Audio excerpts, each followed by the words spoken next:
You ever meet a neighbor and just know they're gonna be a problem? Like from day one? Yeah, Travis was that guy. First time I saw him, he was outside in pajama pants at 2 in the afternoon, chain smoking, yelling at his pit bull for barking at a leaf. That should have been my sign, but I'm the kind of person who gives folks a chance. I'd just moved into this little fixer-upper in Oregon. Nothing fancy, just a quiet place to breathe a bit. First winter, I helped Travis dig his truck out of the snow, loaned him a shovel. That came back cracked. Next week, it was a rake. Never saw that again. Then a ladder. Returned looking like it had been in a bar fight. I laughed it off.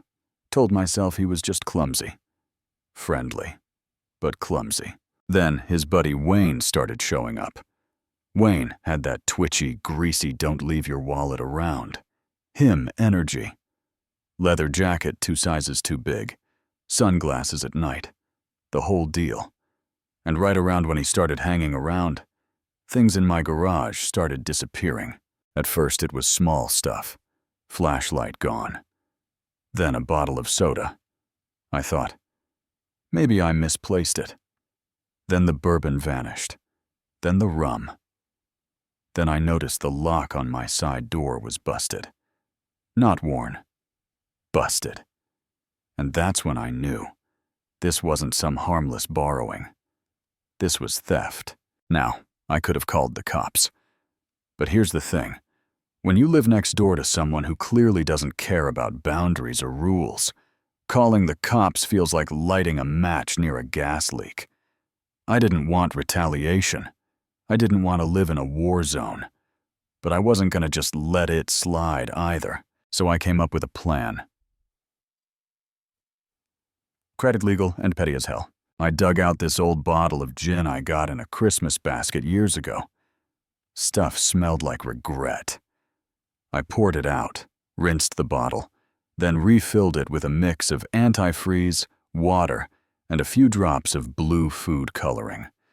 Looked just like gin. Gave it a good shake, wiped it down, and placed it right on the front shelf of my garage.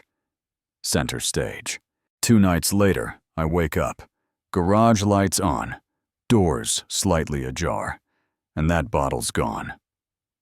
Lock? Broken clean off again. I just sat on my porch with my coffee, watching the sunrise, waiting for karma to do its thing. And boy, did it. Next morning, ambulance pulls up outside Travis's house, EMTs rushing in. Word around the block is Travis and Wayne had a little party. With my gin. Travis threw up so hard his dog started howling. Wayne? He ended up in the ER with kidney failure. 3 days later, he's on dialysis. And I wish that was the end of it. But no. Travis actually came to my door, neck brace, limp, leans against my door frame like we're old war buddies and goes, "Hey man, you really not gonna settle this? Wayne's not doing good. Might need a transplant." I just stared at him. "You stole from me," I said. He goes, "Yeah, but the door wasn't really locked, right?" "It was," I said flatly. He shrugs like, that's somehow my fault. "Man, we just wanted a drink. You didn't have to try and kill us."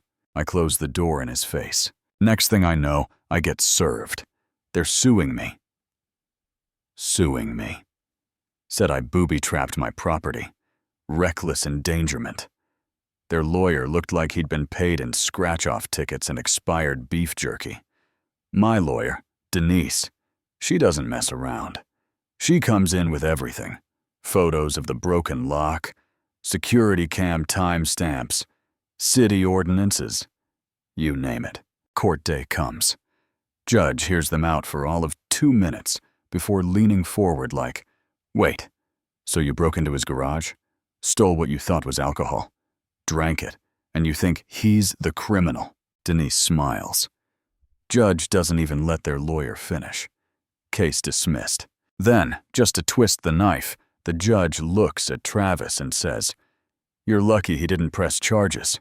Denise leaned over and whispered, "You still can if you want." I could have. Loss of property, stress, time off work. But I figured they'd already paid enough. Wayne was stuck with dialysis for life.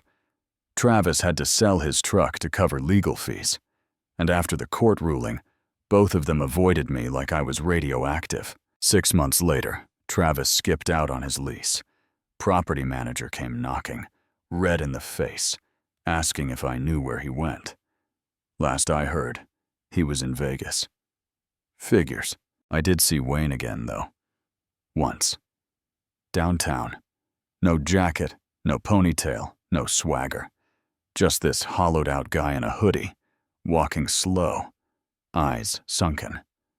Looked straight through me like I wasn't even there, and honestly, I didn't feel bad.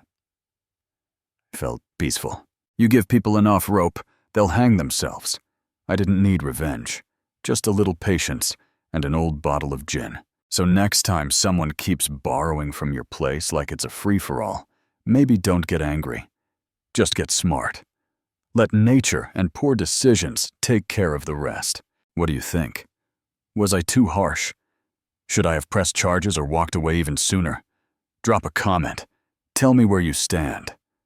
And hey, if you've ever had a neighbor like this, I need to hear that story. Don't forget to like, share, and subscribe, because sometimes justice comes with a twist of blue and a whole lot of karma.